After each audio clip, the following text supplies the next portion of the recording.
Mga kaibigan, untouchable ba ang mga government officials na hindi ba maaari sampahan ang kaso kapag sila ay nagkasala? Ano itong sinasabi ng isang retired captain na huwag daw gagalawin sina Digong at si BP Sara? Panoorin niyo. It could be another Celis, another Badoy, another citizen, or groups of people, isuppress nila. It could be vloggers, isuppress nila. It could be Duterte. Malaki yung kay Duterte. Si Digong. Pagka yan ginalaw si Digong, good luck administration. Pagka si Sara ginalaw, good luck administration. I'm serious about it. It's a warning. A very, very stern warning sa government. Pagka ginalaw yung SMNI, good luck kayong lahat. Because mafo-force ang tao na kumilos. And that is a warning para kayo isave niyo sarili ninyo. Administration. Bakit nyo, ako kukwestiyonin nyo, sasabihin, destabilizer. Hindi ganun yung sagot. Dapat ang sagot, ano ang problema? Ano ang kasalanan namin? And then you communicate with the people. The people who voted you. The people who gave you the power. Anong masasabi niyo, mga kababayan? Tama ba ang kanyang sinasabi?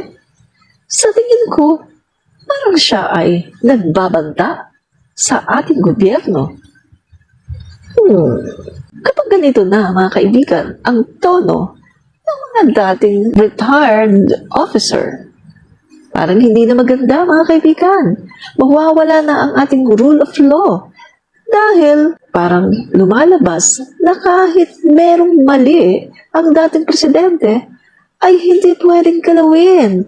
Hindi pwedeng sampahan ng kaso, hindi pwedeng makulong kapag siya ay napatunayan na talagang nagkasala. Masyadong fanatic, mga kaibigan. Kayo lang bahalang humusga. Pag-usapan natin sa comment section. Kita nyo na mga guys, Admin ang Reach. pinapakalat na balita ng mga taong gusto lang talagang sirain. Commentarista. Nakikita naman natin na ang kanilang mga pinapakalat ay walang katotohanan. Paano pa man karami ng mga taong sa iyo ay nagagalit, ang talaga naman ikaw ay hinihiba. Pero, galingan mo lang. Dagdagan mo pa, mga kaibigan. At the end of the day, performance doesn't lie. Ito po mga kaibigan, muli si Admin Rich. Fight fake news, expose the truth. Fight fake news and expose the truth. Fight fake news and expose the truth. Fight fake news, expose the truth. Fight fake news, expose the truth. At bawal ang fake news, expose the truth. Fight fake news.